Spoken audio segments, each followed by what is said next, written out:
दोस्तों ये है नीदरलैंड। फूलों की खेती, बड़े बड़े घास के मैदान, पवन चक्कियाँ और साइकिल चलाने के लिए अलग से सड़कें इसे खास पहचान दिलाती हैं।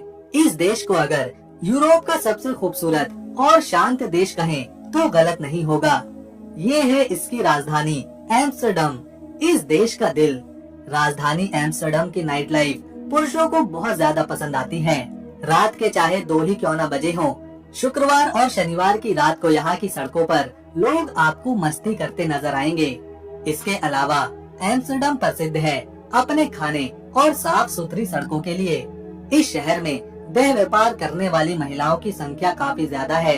इसके लिए अलग से डिस्ट्रिक्ट हैं, होटल हैं, मोटेल हैं, गलियां हैं। यहाँ पर ये काम खुलेआम होता है। नीदरलैंड में इस काम को बुरा नहीं माना जाता, बल्कि ये कानूनी रूप से मान्य है, जिसके लिए यहाँ की पुलिस खुद इन महिलाओं की सुरक्षा करती है। ये खूबसूरत देश 41,850 स्क्वायर किलोमीटर में फैला हुआ है। एरिया के मामले में ये छोटे देशों में शुमार होता है, जो कि 131वें नंबर पर है। इस देश में 1,82,28,000 लोग रहते हैं, जिसमें 49% पुरुष हैं और 51% महिलाएं। 37 साल के होने पर पुरुष शादी करते हैं और महिलाएं 40 साल की होने के बाद ही शादी करने के बारे में विचार करती हैं।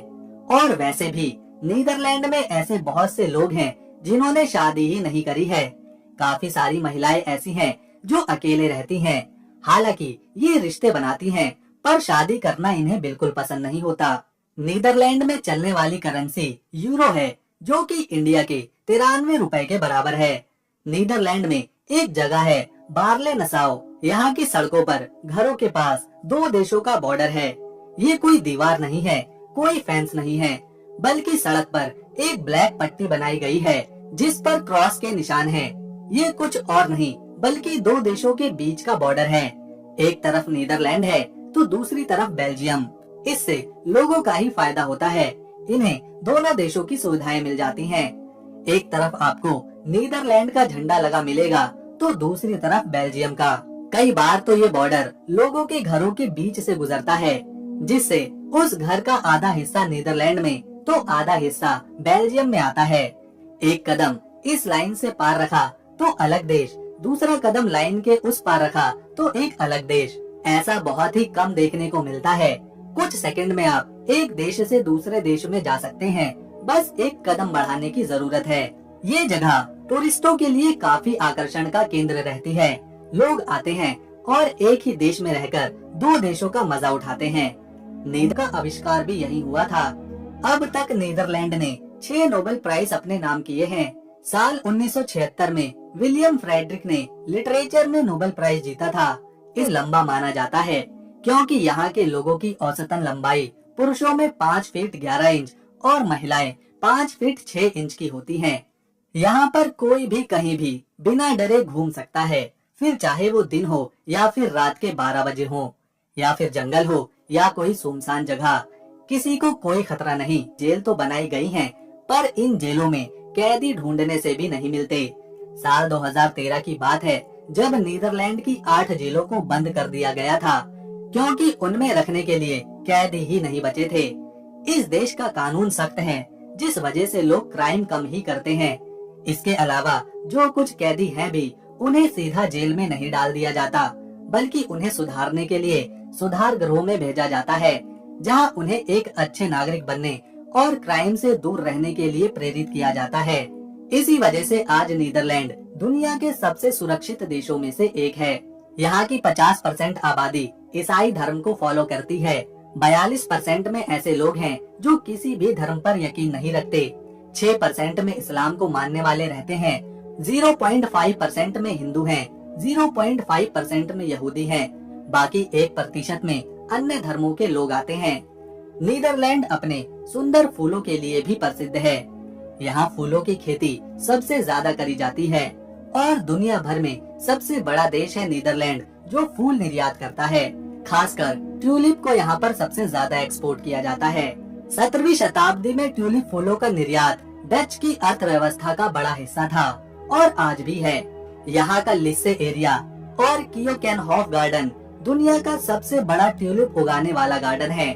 इसके अलावा इस देश में दुनिया का सबसे बड़ा फ्लावर ऑक्शन भी होता है। यहाँ से रोजाना करोड़ों फूल बेचे जाते हैं। ट्यूलिप, गुलाब, लिली इसमें शामिल हैं। दुनिया का 60% फूलों की जरूरत यहीं से पूरी होती है। अमेरिका, ब्रिटेन, फ्रांस, जर्मनी इससे फूल खरीदने वाले बड़े देश हैं। यहाँ फूलों की खेती एडवांस मशीनों से होती है। फूल उगाने के लिए नई टेक्नोलॉजी का इस्तेमाल किया जाता है, जिससे ज्यादा से ज्यादा फूल उगाए जा सकें। दोस्तों, नीदरलैंड की सरकार ने गैसोलीन और पेट्रोल को बेचने पर बैन करने पर कई योजनाएं बनाई हैं। साल 2030 तक नीदरलैंड में पेट्रोल, डीजल से चलने वाली गाड़ियों को बेचने पर पूरी तरह से रोक लगा दी जाएगी और इसकी शुरुआत हो चुकी है। कई ऐसे शोरूम हैं जहां सिर्फ इलेक्ट्रिक व्हीकल ही बेचे जाते हैं। पूरे देश में तेजी के साथ इलेक्ट्रिक व्हीकल को बढ़ावा मिल रहा है।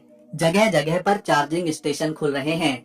लोगों ने खुद पर्यावरण और क्लाइमेट चेंज की समस्या को देखते हुए पेट्रोल और डीजल से चलने वाली गाड़ियों का इस्तेमाल करना भी बंद कर दिया है और अब यहाँ पेट्रोल की खपत भी कम हो रही है। इससे नीदरलैंड का पर्यावरण और साफ आबो हवा हर किसी को पसंद आ रही है। हवा में किसी तरह का कोई प्रदूषण नहीं है। देश पूरी तरह से कार्बन फ्री बनता जा रहा है। 2030 तक इस देश में सभी पेट्रोल डीजल की गाड़ियों पर बैन लगने वाला है, जिसके लिए लोग पूरी तरह से सहमत हैं और खुद उन्होंने इसका इस्तेमाल करना बंद कर दिया है। वैसे तो यूरोप में कई बंदरगाह हैं, लेकिन नीदरलैंड का रॉटरडम बंदरगाह यूरोप का सबसे बड़ा बंदरगाह है। ये बंदरगाह समंदर से 40 किलोमीटर तक लगा हुआ है। रॉटरडम से जर्मनी, फ्रांस, यूके और बेल्जियम तक बड़ी मात्रा में सामान पहुंचाया जाता है। अटलांटिक महासागर और यूरोप के अंदर की मार्केट के बीच में उन्हें जोड़ने वाला ये एक खास गेट है। इसे एडवांस इंफ्रास्ट्रक्चर के साथ डिजाइन किया गया है, जिसमें डीप वाटर टर्मिनल और एफिशिएंट ट्रांसपोर्ट नेटवर्क शामिल हैं। रॉटरडम बंदरगाह नीदरलैंड की अर्थव्यवस्था का एक बड़ा सेंटर है, जहां से करोड़ों टन का माल हर साल इंपोर्ट और एक्सपोर्ट किया जाता है। इसके अलावा ग्लोबल शिपिंग इंडस्ट्री में भी यह अपनी अहम भूमिका निभाता है। राजधानी एम्स्टर्डम अपनी नहरों के लिए भी जानी जाती है। इस शहर की खूबसूरती, इमारतें, पुरानी बिल्डिंग्स और साफ नहरें इसे और खूबसूरत बना देती हैं। ये नहरें इतनी कमाल की हैं कि यूनेस्को ने इन्हें अपनी वर्ल्ड हेरिटेज साइट्स में भी शामिल किया हुआ है। लोग छोटी छोटी बोट्स का सफर करते हैं, जिससे पूरे शहर को देखा जा सकता है। ये नहरें शहर के हर कोने से जुड़ी हैं, मानो ये कोई सड़कों के नेटवर्क की तरह हो। देश में जगह जगह पवन चक्की लगी हुई है, खास तौर पर किंडरचिक और जानसे स्कंस के इलाकों में। ये पवन चक्कियाँ नीदरलैंड की प्राचीन तकनीक और प्राचीन सुंदरता की पहचान है। डच इतिहास और वाटर मैनेजमेंट सिस्टम को भी ये दिखाती हैं। नीदरलैंड का एक बड़ा हिस्सा नॉर्थ सी से लगा हुआ है, जहाँ के समंदर के किनारे बेहद ही खूबसूरत नजर आते हैं।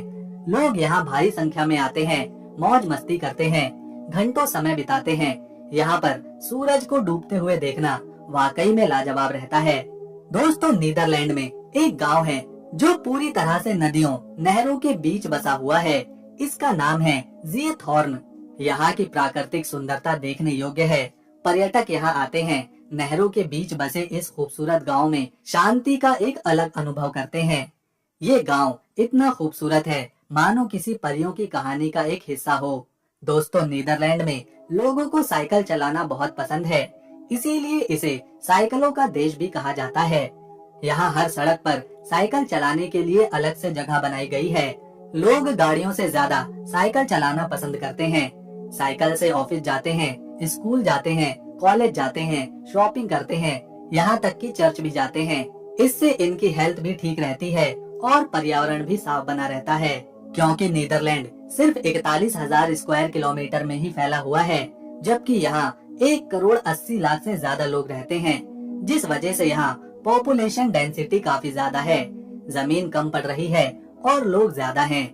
इसके लिए यहाँ के लोगों ने एक नया तरीका निकाला है कि देश में नहरों की कोई कमी नहीं है, तो लोगों ने ऐसी नाव, ऐसी बोट्स बनाना शुरू करी हैं, जो कि एक घर की तरह हैं। ये हाउस बोट कहलाती हैं।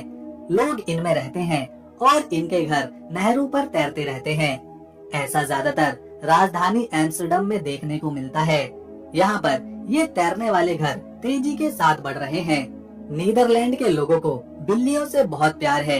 ये प्यार इतना ज्यादा है कि एम्स्टर्डम में बिल्लियों का एक म्यूजियम भी है। इसे द कैट म्यूजियम कहा जाता है या फिर कैटन कैबिनेट। इसमें बिल्लियों की बहुत सी पेंटिंग्स, स्कल्पचर, आर्ट्स और बहुत कुछ देखने को मिलता है। नीदरलैंड में आपको एक और खास चीज देखने को मिलेगी, जो है यहाँ का सोलर रोड। ये सड़क बिजली पैदा करती है। ये दुनिया का पहला सोलर रोड है जिससे बिजली बनाई जाती है। इस सड़क पर सिर्फ साइकिल ही चलाई जाती हैं। नीदरलैंड में सबसे ज्यादा डच भाषा बोलने वाले लोग हैं और डच यहाँ की ऑफिशियल लैंग्वेज भी है। इसके अलावा फ्रिस्क, इंग्लिश, जर्मन और फ्रेंच भी यहाँ के लोग बोलते हैं। इस देश ने 1 अप्रैल साल 2001 को सेम सेक्स मैरिज यानी कि पुरुष पुरुष और महिला महिला की शादी को कानूनी रूप से मान्यता दी थी, जिसके बाद यहाँ कई ऐसे जोड़ों ने शादी करी जो सेम सेक्स के हैं। इसके अलावा दुनिया भर से ऐसे कई जोड़े यहाँ रहने भी आए। इस तरह नीदरलैंड ऐसा पहला देश बना जिसने इसे कानूनी रूप से मान्यता दी और आज दुनिया भर में इसकी मांग करी जाती है, जिसमें से कुछ देशों ने इसे अपना भी लिया है। ये देश इतना सुंदर और शांत है कि हर साल 2 करोड़ से ज्यादा टूरिस्ट यहाँ पर सिर्फ घूमने और अपनी छुट्टी बिताने आते हैं। इसमें खासतौर पर ऐसे टूरिस्ट ज्यादा होते हैं जिनकी उम्र 30 से 40 साल के बीच है, क्योंकि यहाँ उनके मुताबिक हर चीज मिलती है। फिर चाहे शांति हो, प्राकृतिक सुंदरता हो या फिर खूबसूरत महिलाएं। ये देश वेस्टर्न यूरोप में आता है, जो कि नॉर्थ सी से लगा हुआ है। इसके ईस्ट में जर्मनी है, जिसके बीच का बॉर्डर 577 किलोमीटर है, जबकि इसके साउथ में बेल्जियम देश है और इन दोनों देशों के बीच 460 किलोमीटर लंबा बॉर्डर है। यहाँ पर एक अनोखा त्योहार मनाया जाता है जिसे किंग्स डे बोलते हैं। हर साल 27 अप्रैल को नीदरलैंड के लोग इसे मनाते हैं, क्योंकि 30 अप्रैल 2013 में विलियम अलेक्जेंडर पहली बार राजा बने थे। 27 अप्रैल को उनका जन्मदिन आता है और इसी दिन इस त्योहार को मनाते हैं। इस दिन यहाँ के सारे लोग संतरी रंग के कपड़े पहनते हैं, क्योंकि नीदरलैंड में संतरी रंग राष्ट्रीय रंग है। पूरा शहर, राजधानी एम्स्टर्डम संतरी रंग से सजा दिया जाता है। सड़कों पर नई दुकानें लगती हैं, जिसमें अलग अलग तरह का सामान बिकता है। इस दिन हर जगह संगीत, डांस और कंपटीशन कराए जाते हैं। लोग नहरों के किनारे बोट्स पर पार्टी करते हैं। राजा और रानी खुद लोगों को पार्टी देते हैं, उनके साथ रहते हैं। नीदरलैंड में जिस तरह फूलों की खेती होती है, ठीक उसी तरह यहाँ बड़ी संख्या में भेड़ें पाली जाती हैं। उनका ऊन, मीट बेचकर इन्हें काफी फायदा होता है। इस देश में ऐसे कई फार्म हैं जो सिर्फ भेड़ पालन करते हैं। बड़ी बड़ी फैक्ट्रीज हैं जहाँ इनके मीट और ऊन की प्रोसेसिंग करी जाती है। इस सेक्टर से भी यहाँ की अर्थव्यवस्था का एक बड़ा हिस्सा आता है। दोस्तों, इस देश की फिलिप कंपनी पहली बार 1967 में ऑडियो टेप लेकर आई थी। इसके बाद 1972 में इन्होंने वीडियो टेप बनाया और फिर 1982 में सीडी और तो और 1985 में सीडी ओलियो की जरूरत। इससे भी पहले 1901 में वॉन हॉफ ने केमिस्ट्री में नोबेल प्राइज जीता था। इन्होंने लॉ ऑफ केमिकल डायनामिक्स और ऑस्मोटिक प्रेशर की खोज करी थी। साल 1987 में टॉनी हॉफनेट ने शांति के लिए ये पुरस्कार जीता और 1969 में जैन टिनबर्गन और रेंजर फ्रिश को इकोनॉमिक्स में नोबेल प्राइज मिला था।